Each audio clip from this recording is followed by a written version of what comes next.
Before you operate an agricultural drone, there is something important you need to know. Using a drone to dispense chemicals or other agricultural materials involves much more than simply knowing how to fly. One small mistake in understanding the rules could lead to a failed exam, unsafe operation, or serious regulatory problems. In this complete practice exam and study guide, we will cover all 6 sections and focus on the most important rules, safety requirements, responsibilities, and concepts you need to understand. You will also encounter key questions designed to help you recognize common exam traps and improve your confidence. So, stay with me and watch the complete video from beginning to end. I have also included a free study guide with important questions in the description that you can use for additional review. Follow along, test your knowledge, and pay close attention to the important details. And make sure you stay until the end, because I'll share a simple strategy that can help you prepare smarter and make it easier to pass your certification exam. Let us start by clearly defining what this regulation actually means in the world of aviation. The Federal Aviation Administration created these rules specifically to regulate agricultural aircraft operations. Historically, they were written for traditional airplanes and helicopters spraying crops over massive farms. However, with the rapid rise of unmanned aircraft systems, the FAA adapted these long-standing requirements to include agricultural drones. For your exam, remember that when an aircraft is used to dispense substances for agricultural purposes, these regulations may apply. It is extremely important to understand the relationship between Part 107 and the agricultural operation rules. Part 107 is the foundational rulebook for small commercial drone operations, covering things like airspace, pilot certification, and visual line of sight. The agricultural requirements do not simply replace Part 107. Instead, they add another layer of rules specifically related to dispensing substances. This means that as an agricultural drone pilot, you may need to follow both sets of requirements. Your exam will frequently test how these rules work together in real-world situations. The core trigger for needing an agricultural operating certificate is the act of dispensing. The FAA defines an agricultural aircraft operation as using an aircraft to dispense any economic poison. It also includes dispensing substances intended for plant nourishment, soil treatment, propagation of plant life, or pest control. So whether you are spraying pesticides, dropping beneficial cover crop seeds, or distributing fertilizer, you may fall under these regulations. Do not assume that organic or natural materials are automatically exempt from these requirements. You will see the term economic poison frequently on your exam, so let us break down what it means. In the eyes of the FAA, an economic poison is a substance or mixture intended to prevent, destroy, repel, or control insects, rodents, nematodes, fungi, or weeds. It also includes substances used as plant regulators, defoliants, or desiccants. Even if a chemical seems relatively safe to you, if its purpose matches this legal definition, it can be classified as an economic poison. Knowing this definition will help you quickly identify the correct answers on your test. One common misconception candidates have is that these requirements only apply to traditional farming. However, agricultural aircraft operations actually cover a much broader range of activities. These regulations can also apply to forestry operations, such as managing tree diseases or insect outbreaks over large wooded areas. Mosquito control programs conducted by local governments or private contractors can also fall under these rules. Your exam may present situations far outside a typical cornfield, so remember that the purpose of the flight, rather than the location, determines which rules apply. Just as important as knowing what falls under these requirements is knowing what does not. The FAA specifically excludes the dispensing of live insects from being classified as an agricultural aircraft operation. If you are using a drone to release beneficial insects, such as ladybugs, over a greenhouse or field, you do not need this type of operating certificate. This is a popular trick question on certification exams. Always pay close attention to exactly what the aircraft is releasing when reading scenario-based questions. Agricultural drones are categorized by weight, and this can significantly affect the regulatory path you must follow. Small agricultural drones are those that weigh less than 55 pounds at takeoff, including the payload. These smaller aircraft generally operate under standard Part 107 rules along with applicable exemptions. Large agricultural drones weigh 55 pounds or more and may require a different set of exemptions and operational approvals. Always check the total takeoff weight in your exam questions because the legal requirements can change when a drone reaches that 55-pound threshold. Every agricultural operation must designate a chief supervisor of agricultural aircraft operations. This individual is legally responsible for ensuring that spraying activities are conducted safely and in compliance with applicable FAA requirements. The chief supervisor must understand safe flight operations, chemical handling, and emergency procedures. For many small drone businesses, the pilot in command and the chief supervisor may be the same person. However, the exam requires you to understand the separate legal responsibilities connected to this important role. To obtain an operating certificate for these activities, the chief supervisor typically has to meet specific knowledge and skill requirements established by the FAA. Historically, this could involve meeting with an inspector and demonstrating the ability to operate agricultural aircraft. Fortunately for modern drone operators, certain exemptions can allow you to bypass the traditional practical flight test if you already hold a valid Part 107 remote pilot certificate. This process is a major benefit for the drone industry, but you must properly request and receive the applicable exemption before beginning operations. Part 137 divides operators into two main categories, which are private and commercial agricultural aircraft operators. A private operator is someone who only dispenses chemicals over property that they personally own, lease, or have a legal interest in. If you are spraying your own family farm, you are a private operator. A commercial operator is someone who conducts agricultural aircraft operations for compensation or hire. The exam expects you to know that commercial operators face stricter certification requirements because they are offering services to the general public. You cannot simply buy a drone, loaded with chemicals, and start spraying crops legally. Before conducting any operations, you must apply for and receive a formal agricultural aircraft operator certificate from the FAA. This certificate is the official document that proves you have met all regulatory safety standards. If you are operating commercially, this certificate will explicitly state your commercial status. Operating without this document, even for a single flight, is a severe violation that the FAA penalizes heavily. Once you have earned your agricultural aircraft operator certificate, you must treat it as a critical piece of flight equipment. A facsimile, or exact copy, of this certificate must be carried on the aircraft during all agricultural operations. Because drones are small and uncrewed, the FAA requires operators to have these documents physically present at the ground control station instead. If an FAA inspector visits your job site, failing to present this paperwork immediately can result in grounded flights and heavy fines. Always verify your paperwork is packed before leaving for the field. While the FAA controls the airspace and aviation safety, they do not manage pesticide regulations on the ground. When operating under Part 137, you must also comply with all state and local laws regarding the application of agricultural chemicals. This usually means you need a separate pesticide applicator license from your State Department of Agriculture. The certification exam will often test your awareness of this dual jurisdiction concept. Remember that an FAA certificate does not give you blanket permission to ignore local environmental or chemical safety laws. Flying agricultural drones over congested areas is one of the most heavily restricted activities under Part 137. A congested area is generally defined as a densely populated area, like a city, town, or a crowded outdoor event. Because agricultural drones drop materials from the sky, a mechanical failure over a crowd could lead to a catastrophic chemical exposure. You must obtain special written approval from the FAA before conducting any dispensing operations over these populated zones.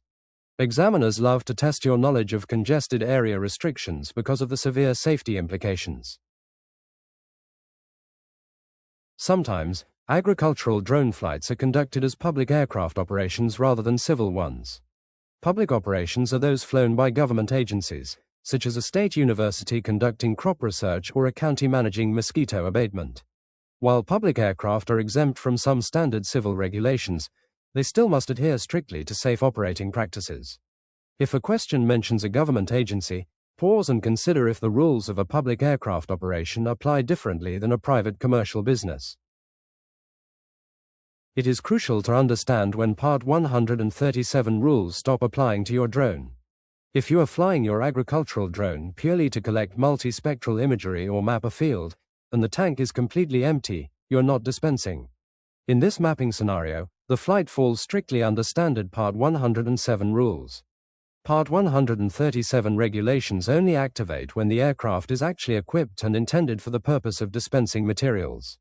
Knowing exactly which rulebook applies to which phase of your business is a key competency tested on the exam. Many advanced agricultural businesses operate multiple drones simultaneously to cover large fields faster. This practice is known as swarming, and it introduces complex airspace and visual line of sight challenges. While Standard Part 107 rules usually limit a pilot to flying one drone at a time, special waivers can be granted for agricultural swarming. When reading exam questions about multiple aircraft, pay close attention to whether the operator has secured the proper waivers to conduct these high-density operations legally. As we wrap up our introduction, it is vital to recognize that Part 137 is heavily reliant on the exemption process. Because the original rules were written for crop dusting airplanes with pilots sitting inside the cockpit, many of the standard rules are physically impossible for drones to follow. For example, drones cannot carry seatbelts or display large registration numbers on a tail. In the next section, we will dive deeply into the specific legal exemptions that make drone spraying possible, which is arguably the most important topic on your entire exam. Congratulations on completing this foundational section of the FAA Part 137 practice exam course. To solidify everything we just discussed, I highly encourage you to complete the attached practice test right now. Working through realistic practice questions immediately after a lesson is the absolute best way to improve your memory retention and exam readiness. You will find the practice test included with this lesson module, so please take advantage of it to reinforce your active learning. Keep up the great work, and I look forward to seeing you in the next section where we will tackle pilot certification and exemptions. Welcome back to Section 2 of our FAA Part 137 Drone Certification course. In this lesson, we are going to dive straight into the crucial paperwork, certification processes, and statutory exemptions that allow you to legally operate an agricultural drone. Paperwork might sound dry at first, but understanding these exact regulatory requirements is what separates illegal amateur flyers from highly paid professional operators. By mastering these rules, you will be fully prepared to handle tricky administrative questions on your exam and protect your business from costly FAA compliance issues. Let us jump right in and unpack everything you need to know about pilot credentials and exemption filings. To fly an agricultural drone commercially, your first mandatory step is securing a valid FAA remote pilot certificate under Part 107. This certification proves that you understand basic aviation concepts, airspace classes, weather patterns, and flight safety principles. However, simply holding a Part 107 certificate is not enough on its own to allow you to drop liquids or solids from an aircraft. You must think of your Part 107 certificate as the base credential upon which all your specialized agricultural operating permissions are built. Under traditional Part 137 rules, an applicant was required to pass a comprehensive flight test and written exam administered by an FAA inspector. However, the FAA created a streamlined pathway for modern unmanned aircraft operators through the petition for exemption process. By filing a formal petition, drone operators can request an exemption from traditional physical flight testing and manned aircraft equipment rules. This exemption allows you to use your existing Part 107 rating to meet the pilot requirement for small agricultural drone flights. When we discuss drone weight categories, the magic number to remember for your exam is 55 pounds. If your agricultural drone weighs less than 55 pounds at takeoff with a full tank of liquid, it is classified as a small unmanned aircraft. Operations with small drones require a basic Part 137 certificate along with standard exemptions from certain manned aircraft rules. The regulatory process for these lighter aircraft is relatively fast and straightforward compared to heavier industrial equipment. If your agricultural drone weighs 55 pounds or more at takeoff, you enter the category of heavy agricultural drones. Operating an aircraft in this heavy class requires a special authority granted under Title 49 of the United States Code, specifically Section 44807. Section 44807 allows the FAA to evaluate heavy drones on a case-by-case basis and grant operational approval. On your exam, remember that any drone over 55 pounds must have an approved Section 44807 exemption before it can legally take off. In addition to a Section 44807 exemption, operators of heavy drones weighing 55 pounds or more must obtain a certificate of waiver or authorization, commonly known as a COA. A COA is an official document issued by the FAA that outlines specific airspace permissions and operational limits for heavy aircraft. The COA will detail required separation distances, maximum flying altitudes, and specific reporting rules. When answering exam questions about heavy drone operations, remember that both the Section 44807 exemption and a valid COA must be in place.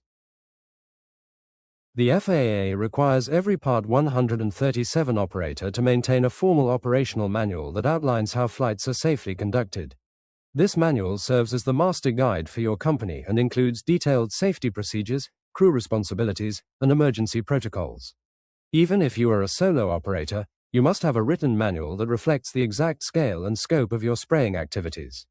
FAA inspectors will review this document to ensure your procedures meet federal aviation standards.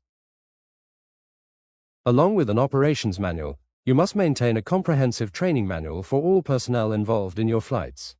This manual must detail how remote pilots, visual observers, and ground crew members are trained on equipment, chemical handling, and flight maneuvers. The exam often stresses that continuous training is a mandatory legal requirement, not just a one-time event. Keeping your training records updated proves to the FAA that your crew remains competent and qualified over time.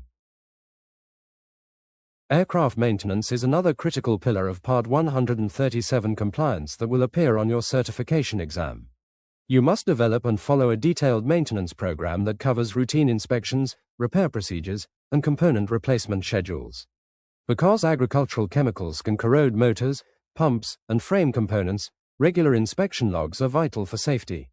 You must document every repair and maintenance action taken on your drone in a dedicated logbook kept at your business. The FAA requires that specific legal documents are physically present at the ground control station during every active flight mission. The first item is a copy of your agricultural aircraft operator certificate, which proves your company is legally licensed. Next, you must have your Part 107 remote pilot certificate with you at all times while acting as pilot in command. If an inspector walks up to your field, you must be able to show these documents without delay. Alongside your pilot and operator certificates, you must have your official exemption documentation readily accessible at the launch site. This includes the full text of your FAA exemption letter and, if operating a heavy drone, your approved certificate of authorization. These documents contain operational limitations, such as mandatory visual observer requirements and night flying restrictions, that you must obey. Examiners will test whether you know which documents must be on site versus which ones can be stored back at the office. Proper aircraft registration is another mandatory requirement for all agricultural drones, regardless of their size or weight. Smaller drones under 55 pounds are typically registered online through the FAA Drone Zone portal under Part 48 rules. Drones weighing 55 pounds or more must be registered through the traditional paper-based system under Part 47. You must display the assigned registration number on the exterior of the drone where it is clearly visible during visual inspections. When operating under Part 137, the pilot in command holds ultimate responsibility for the safety of the entire flight. The pilot in command has the final authority to initiate, continue, or abort a spraying mission based on safety conditions. If the wind picks up, equipment fails, or bystanders enter the spray area, the pilot must halt operations immediately. The exam will repeatedly remind you that safety authority rests solely on the shoulders of the remote pilot in command.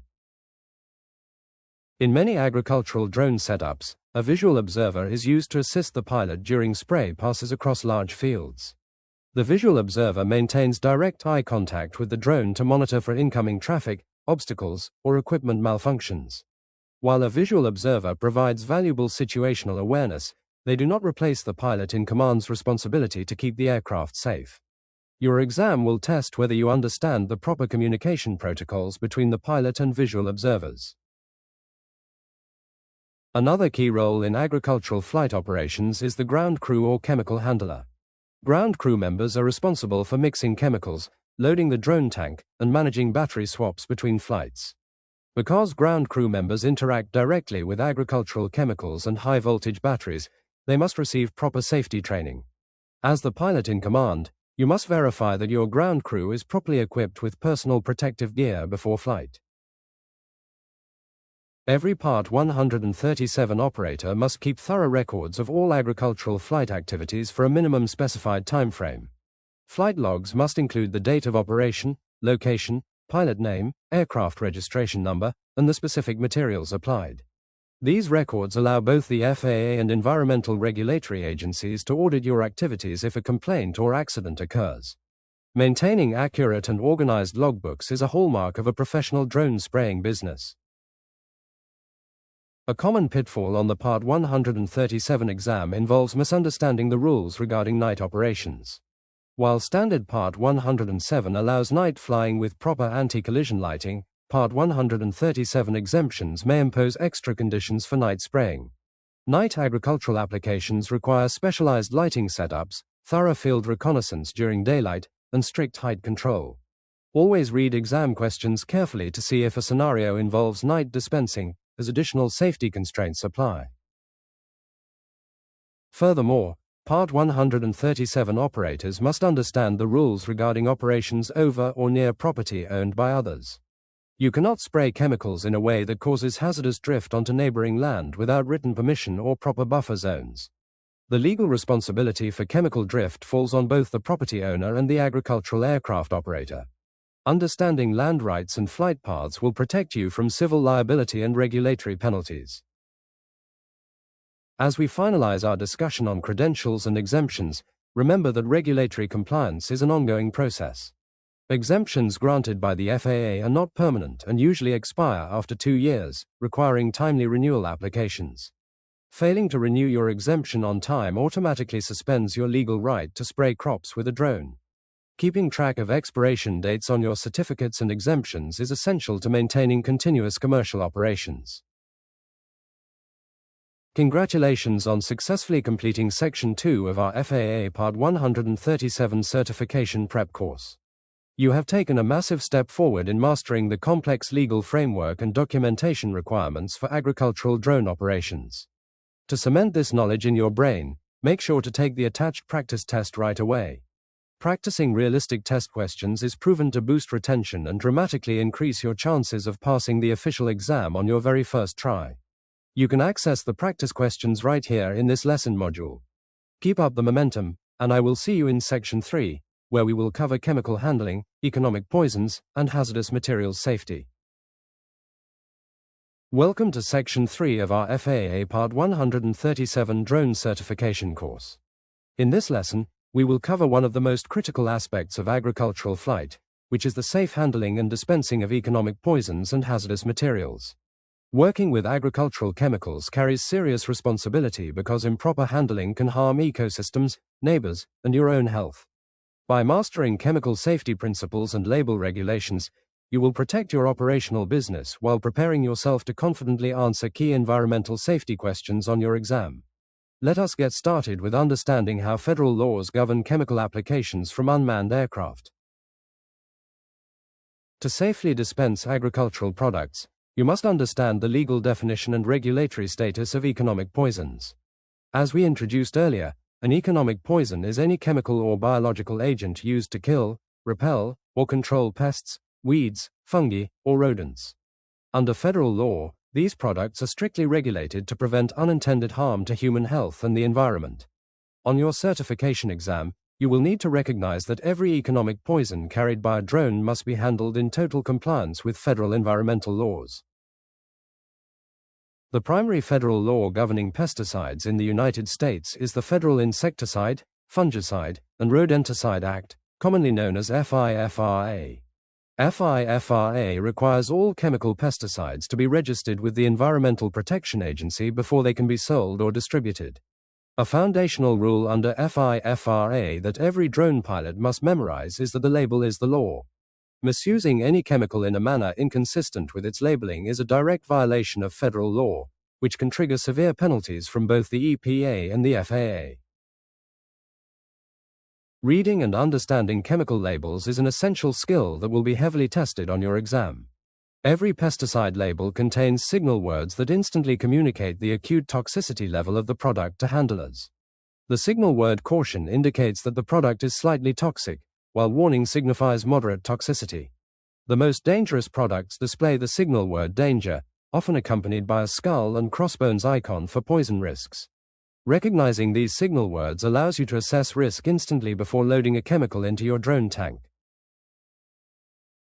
In addition to signal words, pesticide labels specify mandatory personal protective equipment, commonly abbreviated as PPE. The label will explicitly state the minimum gear required for mixing, loading, and applying the chemical, as well as handling dirty equipment. This often includes chemical-resistant gloves, protective eyewear, long sleeves, respirators, and rubber boots. As the remote pilot in command, you are legally responsible for ensuring that both you and your ground crew wear the required PPE throughout the entire mission. Agricultural chemicals are divided into general-use pesticides and restricted-use pesticides. General-use pesticides can be purchased and applied by the public without special permits, provided label directions are followed. Restricted-use pesticides, however, carry a higher potential for environmental harm or human injury and can only be purchased and applied by certified applicators. For your Part 137 exam, remember that applying restricted-use pesticides with a drone usually requires additional state-level applicator certifications beyond your FAA paperwork. The mixing and loading area is where chemical spills and human exposure are most likely to occur during a spraying operation. You should always designate a clear, safe staging area on stable ground away from surface water, wells, and bystanders. When transferring liquid concentrates into the drone tank, ground crew members must exercise extreme caution to prevent splashback or accidental overflows. Establishing standardized loading procedures at your ground station greatly reduces the risk of accidental chemical contamination. To further minimize human exposure during chemical transfers, many professional operators use closed transfer systems. A closed transfer system allows liquid pesticide to be moved directly from the manufacturer container into the drone tank without exposing the operator or the surrounding air. Using closed systems not only enhances safety for your ground crew, but it also reduces the likelihood of dripping chemicals onto your drone airframe. Keeping chemical residue off your aircraft protects sensitive electronic sensors and wiring from corrosion. Drone pilots must also be mindful of hazardous materials regulations, often referred to as hazmat rules administered by the Department of Transportation. Certain concentrated agricultural chemicals are legally classified as hazardous materials during transport on roads or in the air. Carrying hazardous materials on an unmanned aircraft requires special authorization and waivers beyond standard Part 137 rules. The exam will expect you to know that flying hazardous materials without explicit clearance is a major regulatory offense. Chemical drift is one of the single greatest environmental risks associated with agricultural drone spraying. Drift occurs when airborne spray droplets are carried away from the target application field by wind currents. Off-target drift can damage neighboring sensitive crops, contaminate open water supplies, and harm livestock or residents downwind. Managing drift is a primary responsibility for every Part 137 remote pilot, and drift mitigation strategies are frequently highlighted on the certification test. Droplet size plays a massive role in determining how far a chemical will drift in the wind. Finer droplets stay suspended in the air longer, making them far more susceptible to being blown off target by ambient breezes. Coarser droplets are heavier, allowing them to fall quickly and directly onto the intended plant foliage. You can control droplet size by adjusting your drone spray nozzles, operating pressure, and flying speed to match current field conditions and label requirements. Establishing proper buffer zones is another effective strategy to prevent accidental chemical drift onto adjacent properties. A buffer zone is an unsprayed strip of land along the edge of the field that acts as a safety barrier downwind. When operating near residential neighborhoods, organic crop fields, or public roadways, you must leave an adequate buffer zone as specified by the chemical label or local regulations. Failing to maintain required buffer distances is one of the most common causes of pesticide spray complaints. Remote pilots must also watch out for vapor drift, which is distinct from physical spray drift. Vapor drift occurs when a chemical evaporates after application and turns into a gas, which can then drift across large distances under certain weather conditions. High ambient temperatures combined with low air humidity dramatically increase the evaporation rate of volatile chemicals. Understanding atmospheric conditions and volatile compound behavior helps you decide whether it is safe to spray on hot summer afternoons. The Environmental Protection Agency enforces the Worker Protection Standard to protect agricultural workers and handlers from pesticide exposure. A key component of this standard is the restricted entry interval, which is the specific period after an application when workers cannot enter a field without protective gear.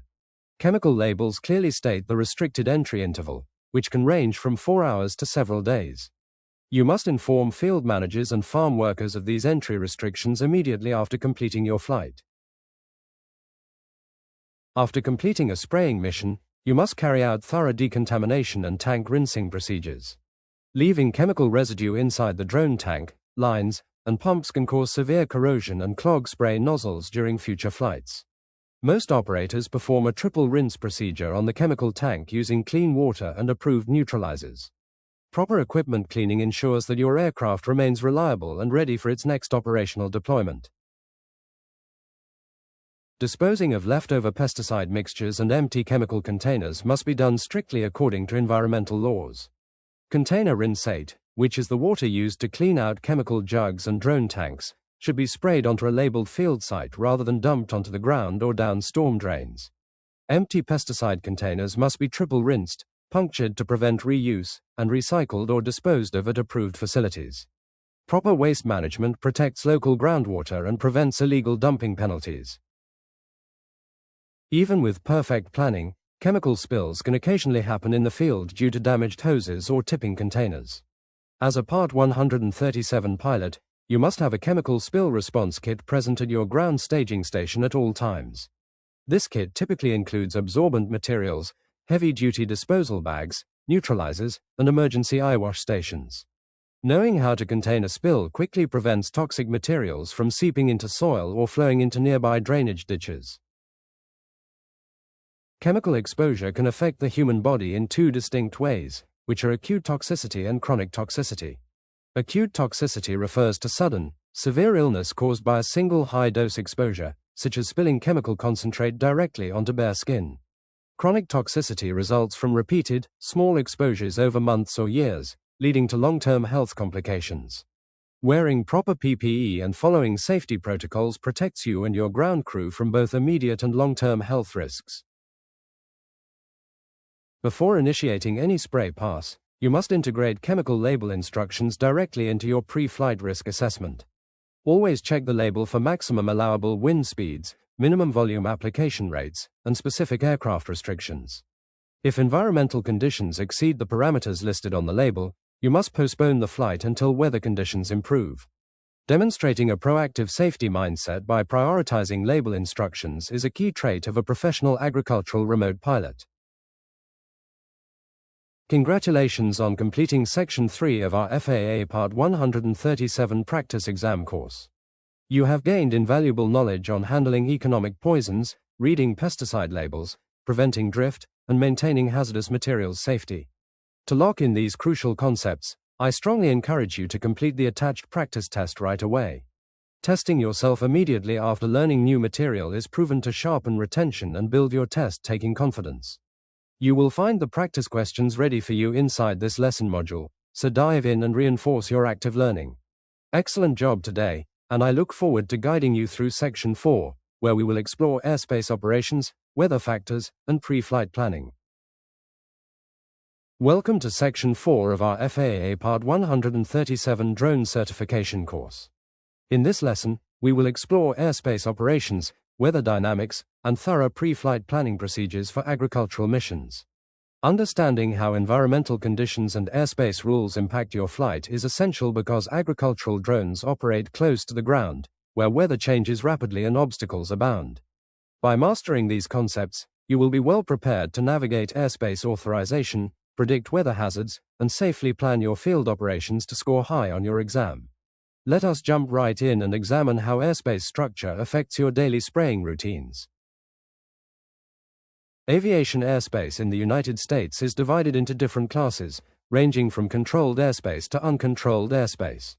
Uncontrolled airspace, known as Class G, is where the vast majority of agricultural drone operations take place across rural farmland. In Class G airspace, you do not need prior air traffic control clearance to fly your drone under 400 feet above ground level. However, operating in uncontrolled airspace does not mean you are free from rules, as you must still remain alert for low-flying manned aircraft. Controlled airspace includes Class B, Class C, Class D, and Class E airspace, which surround busier airports and high-density air traffic corridors. If your agricultural field sits inside controlled airspace, you must obtain prior operating authorization before launching your drone. Modern drone operators use the Low Altitude Authorization and Notification Capability System, commonly known as LAANC, to request near-instant approvals. The exam will expect you to know that flying in controlled airspace without official authorization is a severe safety violation. One of the most critical mid-air collision hazards for an agricultural drone pilot comes from manned agricultural aircraft, commonly referred to as crop dusters. Manned crop dusters fly extremely low to the ground, often between 5 and 20 feet, which puts them in the exact same altitude band as your drone. Because manned aircraft pilots have limited visibility and move at high speeds, remote pilots must always yield the right of way. Listening to local aviation radio frequencies can help you maintain situational awareness if manned sprayers are working nearby. Temporary flight restrictions, or TFRs, are short-term airspace closures issued by the FAA for safety or security reasons. TFRs can be established for wildland firefighting operations, major sporting events, VIP movements, or disaster relief efforts. Flying an agricultural drone inside an active temporary flight restriction is illegal and can disrupt emergency rescue or firefighting operations. You must check active notices to air missions, known as NOTAMs, during your pre-flight routine to verify that no TFRs cover your operational area. Weather conditions have a massive impact on the success and safety of every agricultural flight mission. Wind speed and wind direction are the primary environmental factors that dictate whether you can safely spray a field without causing off-target chemical drift. High winds can easily blow fine spray droplets far beyond field boundaries and onto sensitive neighboring crops or property. As a remote pilot, monitoring real-time wind speed at your exact launch site is a fundamental duty. Most agricultural chemical labels specify a mandatory ideal wind speed range for application, which is typically between 3 and 10 miles per hour. A light breeze helps push spray droplets down into the crop canopy while establishing a predictable drift direction away from sensitive areas. Operating in wind speeds higher than 10 miles per hour significantly increases the risk of physical drift and equipment instability. Conversely, flying in completely calm winds can actually create a hidden spray hazard that many beginner pilots overlook. Completely calm wind conditions are often a strong indicator of an atmospheric phenomenon known as a temperature inversion. Under normal conditions, air near the ground is warmer than the air above it, allowing warm air to rise and disperse. During a temperature inversion, a layer of warm air sits on top of cooler air near the surface, trapping the cooler air beneath it. If you spray during an inversion, tiny chemical droplets remain suspended in the stagnant air cloud like fog rather than falling to the ground. Temperature inversions can cause suspended chemical droplets to drift unpredictable distances over several hours when a subtle breeze finally develops. Inversions are most likely to occur during early morning hours or late evenings when ground temperatures drop under clear skies and light winds. You can spot an inversion by watching smoke from a ground source rise vertically and then suddenly flatten out horizontally into a thin floating layer. Recognizing inversion signs is a critical skill that will frequently appear on your certification exam. Ambient air temperature and relative humidity also play a huge role in pesticide application efficiency and spray physics. High air temperatures combined with low relative humidity cause liquid spray droplets to evaporate very quickly as they leave the nozzles. As droplets evaporate, they become smaller and lighter, making them far more susceptible to wind drift before reaching the target crop. Checking temperature and humidity levels before launching helps you select the correct nozzle sizes and application volumes.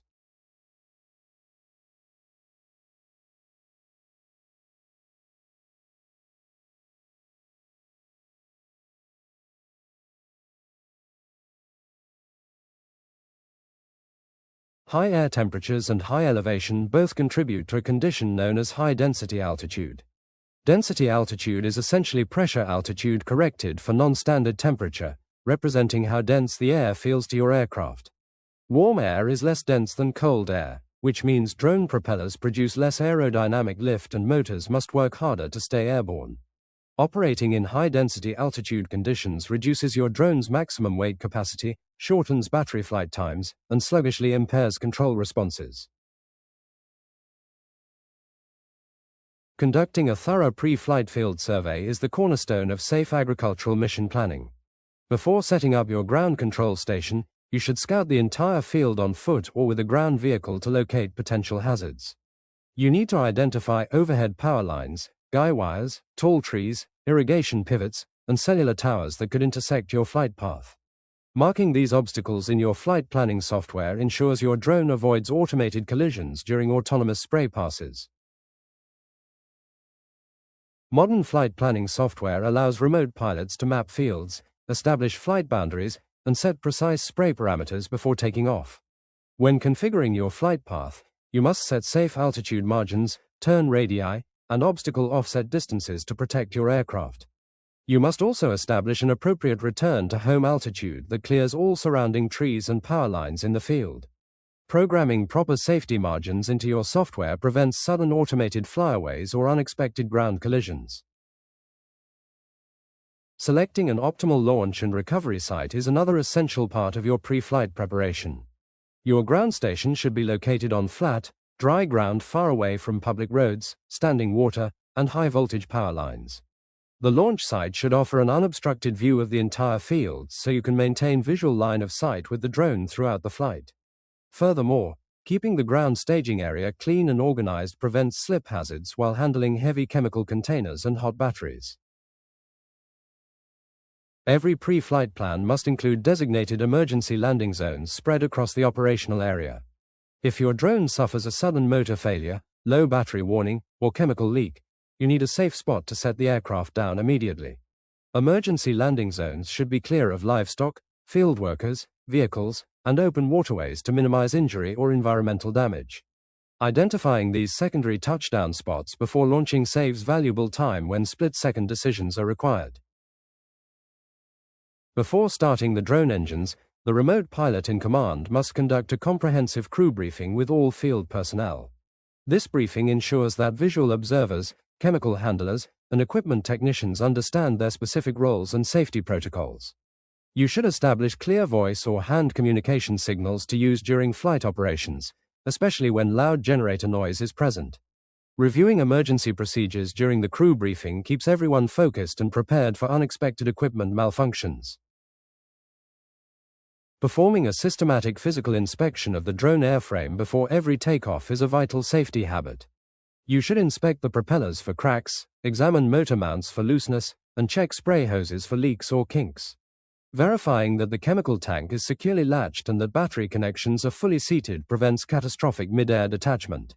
Catching minor mechanical flaws on the ground prevents costly crashes and dangerous chemical spills in the field.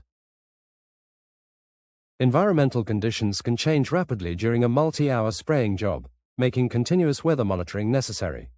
You should use a portable weather meter at your ground station to track real-time changes in wind speed, wind direction, and air temperature.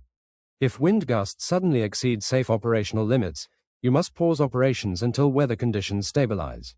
Staying proactive with weather monitoring protects nearby properties and ensures uniform chemical coverage across the field.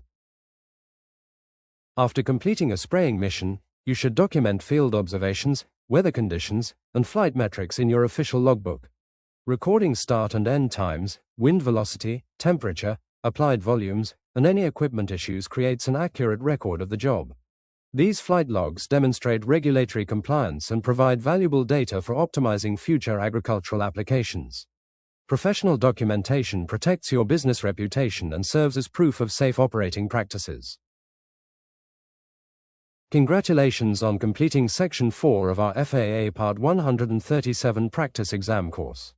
You now have a solid understanding of airspace classifications, weather impacts, density altitude, and professional pre-flight planning procedures. To lock in these vital operational concepts, I strongly encourage you to complete the attached practice test right now. Working through test questions immediately after learning material is the single best way to boost retention and prepare for your official exam. You will find the practice test included inside this lesson module, so dive right in and keep building your knowledge. Great work so far, and I will see you in Section 5, where we will explore aircraft loading, weight and balance, and flight performance. Welcome to Section 5 of our FAA Part 137 practice exam course. In this lesson, we will focus heavily on aircraft loading, weight and balance, and how heavy payloads dramatically affect your drone's flight performance. Flying an agricultural drone is uniquely challenging because you are constantly carrying large volumes of liquid that shift and slosh during flight, continuously altering the aircraft's center of gravity. By mastering the concepts of weight distribution and performance limitations, you will ensure every flight is safe while preparing yourself for some of the most technical questions on your certification exam. Let us dive right into the physical forces that govern heavy-lift agricultural aircraft. The most critical number you must know before any flight is your drone's maximum takeoff weight, often abbreviated as MTOW. The manufacturer establishes this specific weight limit to guarantee the structural integrity and aerodynamic stability of the aircraft. For agricultural drones, the MTOW includes the weight of the drone frame, the heavy batteries, the empty chemical tank, and the payload itself. Operating an aircraft even slightly above its maximum takeoff weight is extremely dangerous and strictly prohibited by FAA regulations. Exceeding the established weight limits places enormous stress on the drone's motors, electronic speed controllers, and structural frame components. An overloaded drone requires maximum thrust just to hover, leaving no extra power available for emergency maneuvers or fighting strong wind gusts. Furthermore, the extreme electrical current required to lift an overweight drone generates intense heat that can permanently damage the battery cells. Examiners will frequently test your understanding of how overloading directly degrades safety margins and flight performance. Just as important as the total weight is exactly where that weight is distributed, which introduces the concept of the center of gravity. The center of gravity is the specific point at which the aircraft would perfectly balance if suspended in midair. To fly predictably, an aircraft must have its center of gravity located within the specific limits established by the manufacturer. If you mount heavy accessories or batteries in the wrong location, the drone will struggle to maintain level flight and may crash immediately upon takeoff. Agricultural drones present a unique aerodynamic challenge because they carry liquid payloads that constantly move and shift during flight. Unlike a solid camera payload that stays perfectly still, liquid pesticide splashes around inside the tank as the drone accelerates, banks, or climbs. This movement is known as fluid slosh, and it causes the drone's center of gravity to shift continuously throughout the flight. The certification exam heavily emphasizes the dangers of fluid slosh and how it destabilizes the aircraft. When a fully loaded agricultural drone accelerates forward, the liquid inside the tank rushes to the rear, shifting the center of gravity backward. Conversely, when the drone brakes suddenly at the end of a field, the fluid violently surges forward, pulling the nose down aggressively. This sudden shift in weight requires the drone's flight controller to work overtime, spinning the front motors faster to keep the aircraft from flipping over. Understanding these dynamic physics is crucial for executing smooth and safe turnarounds at the edges of an agricultural field. To combat the destabilizing effects of fluid slosh, many modern agricultural drone tanks are equipped with internal baffles.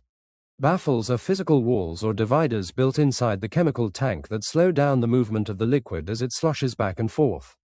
By breaking up the flow of the liquid, baffles significantly reduce the sudden impact of weight shifts during rapid braking or acceleration.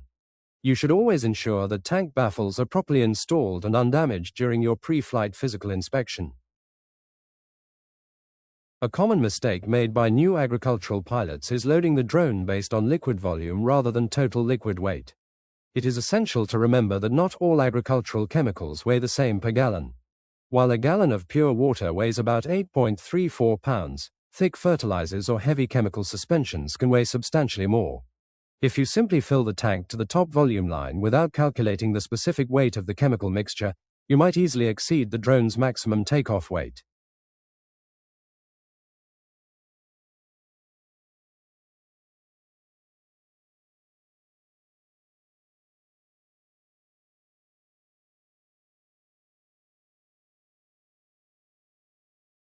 Lateral balance is another critical component of proper aircraft loading that ensures your drone flies straight and level.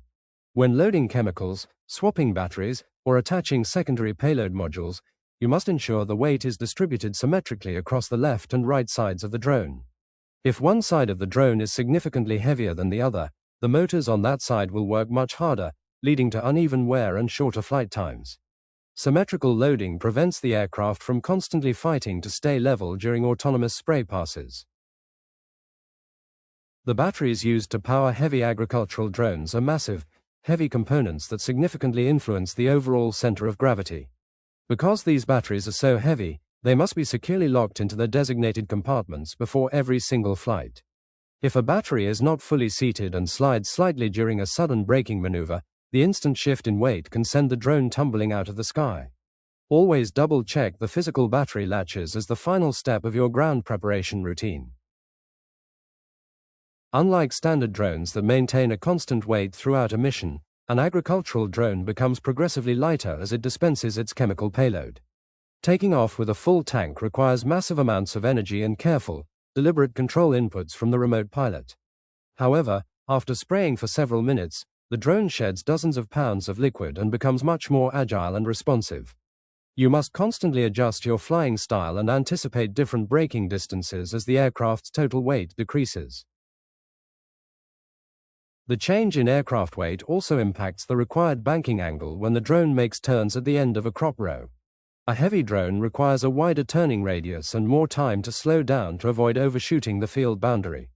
As the tank empties and the drone becomes lighter, it can execute much tighter turns and accelerate back to spraying speed much faster. Flight planning software often accounts for this changing weight automatically, but the remote pilot must always be prepared to take manual control if the drone handles unpredictably. In the previous section, we discussed density altitude, but it is vital to connect that weather concept directly to aircraft loading. Hot, humid weather and high elevations cause the air to become thin, which drastically reduces the amount of lift your drone propellers can generate. A drone that can easily carry a completely full chemical tank on a cold winter morning might not be able to lift off the ground on a hot summer afternoon. When operating in high-density altitude conditions, you will often need to purposefully underload the chemical tank to safely maintain flight performance. Carrying a maximum payload dramatically increases the physical braking distance required to bring the drone to a complete stop. Momentum is the product of mass and velocity, meaning a heavy agricultural drone flying at high speed holds an enormous amount of kinetic energy. If an obstacle suddenly appears in your flight path, it will take the heavy drone significantly longer to arrest its forward momentum and hover in place. You must always maintain increased buffer zones and fly at conservative speeds when the chemical tank is completely full. Another major performance penalty caused by heavy loading is a significantly reduced rate of climb. When an agricultural drone is fully loaded, it uses almost all of its available thrust simply to fight gravity and maintain altitude. If you suddenly need to climb over an unexpected power line or a tall tree, the overloaded drone will respond sluggishly to your upward throttle commands. You should always ensure your flight path clears all vertical obstacles by a wide margin, especially immediately after takeoff when the aircraft is heaviest. The electrical demand placed on the drone batteries reaches its absolute peak when lifting a fully loaded chemical tank. Drawing maximum current from the batteries causes a phenomenon known as voltage sag, where the battery voltage temporarily drops to critically low levels. If the voltage sags too far during a rapid climb with a heavy payload, the drone's flight controller may automatically trigger an emergency landing sequence. Pilots must monitor telemetry screens closely for sudden voltage drops and apply smooth, gradual throttle inputs to protect battery health. Because agricultural drones are highly complex machines, you must never guess or estimate their performance capabilities. You must consult the manufacturer's official aircraft flight manual to determine the exact weight limits, battery limitations, and performance charts for your specific model. The flight manual provides critical data on how the drone performs under various temperatures, altitudes, and payload configurations. Familiarizing yourself with these official charts ensures you always operate within the certified safety margins. It is the sole responsibility of the remote pilot in command to ensure the drone is properly loaded and balanced before taking off.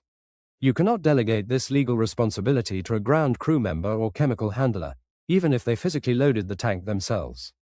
As the pilot, you must verify the chemical weight calculations, check the physical balance of the aircraft, and confirm the total weight is under the legal limit. Examiners expect you to know that the pilot holds ultimate authority over the aircraft's weight and balance.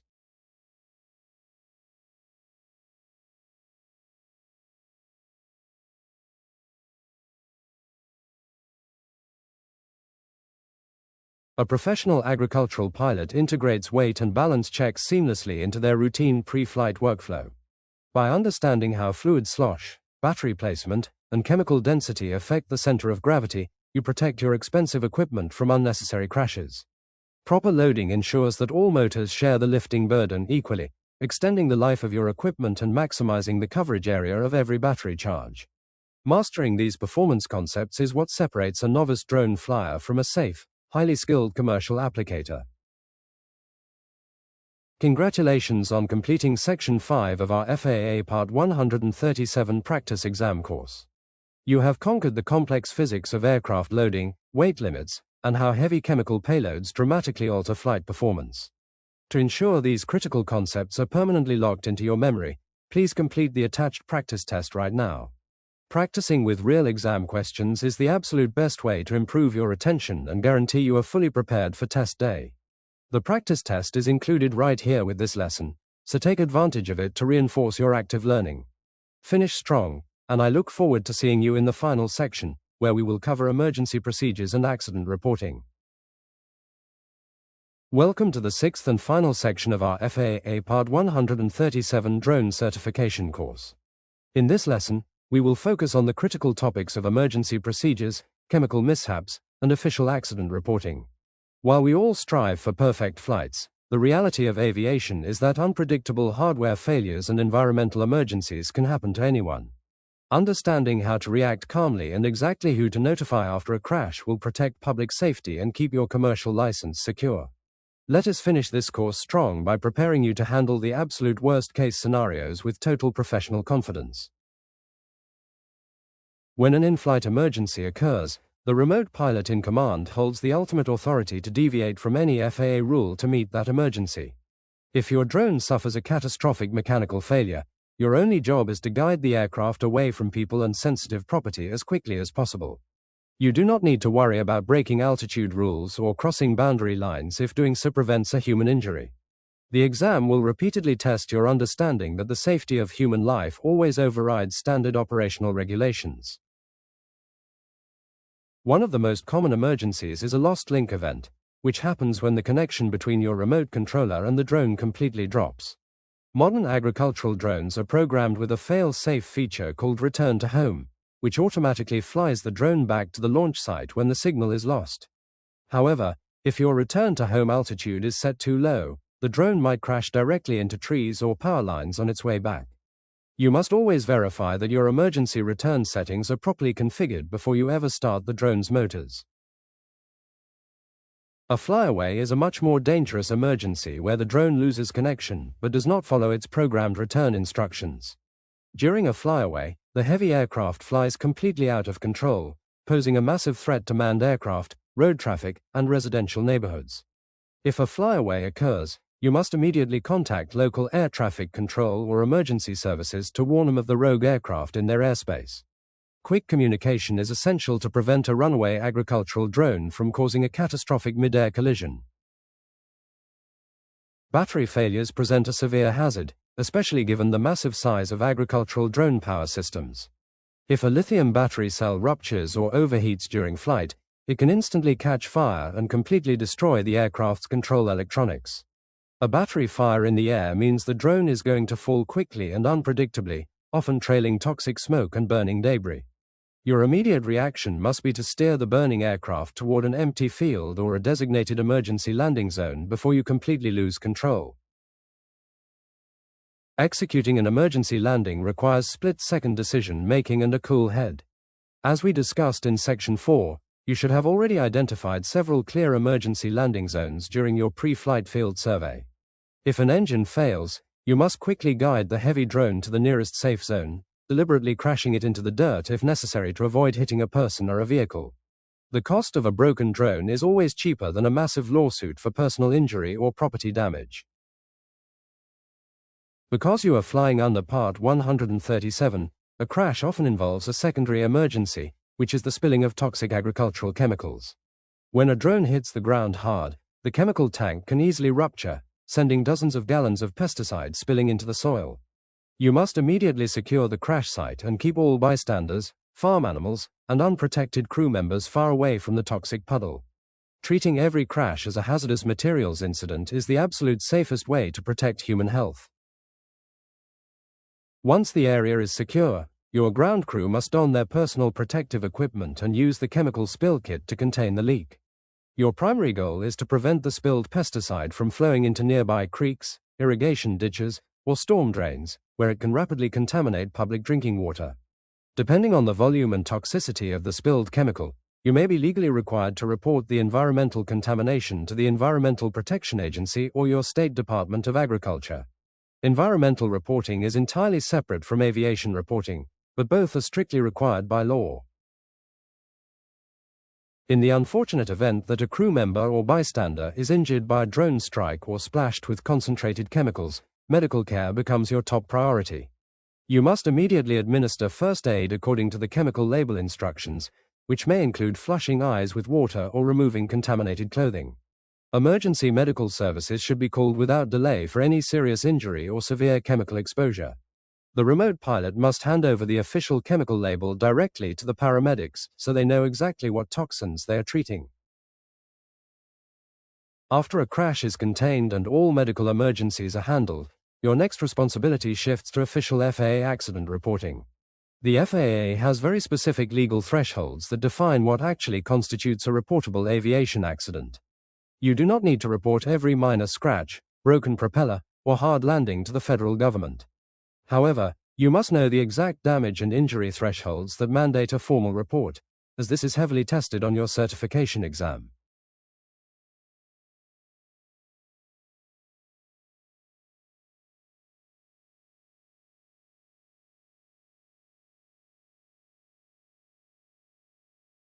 The first threshold that requires an immediate FAA report is any accident that results in a serious injury to any person. The FAA defines a serious injury as an injury that requires hospitalization, results in a bone fracture, or involves severe lacerations and nerve damage. Additionally, any accident that causes a person to lose consciousness must be reported immediately, regardless of whether they require a hospital visit. If a person is seriously hurt by your drone operations in any way, the federal government must be notified. The second reporting threshold involves damage to property other than the drone itself. You must report an accident to the FAA if it causes damage to property where the cost of repair or the fair market value of the property exceeds $500. For example, if your drone crashes and shatters a tractor windshield that costs $800 to replace, you have clearly crossed the reporting threshold. It is crucial to remember that the cost of the destroyed drone does not count toward this $500 limit.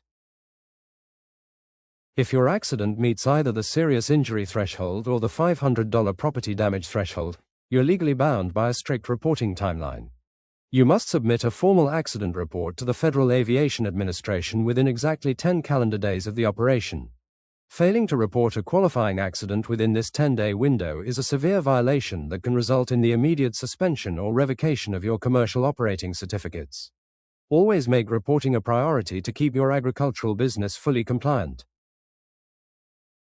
In addition to the FAA, you may also need to interact with the National Transportation Safety Board, commonly known as the NTSB. The NTSB investigates significant transportation accidents, including mid-air collisions between drones and manned aircraft, or crashes involving heavy drones that weigh over 300 pounds. If your agricultural drone is involved in a mid-air collision with a manned crop duster helicopter, the NTSB must be notified immediately. Understanding the different roles of the FAA and the NTSB will help you navigate complex accident scenarios on the exam.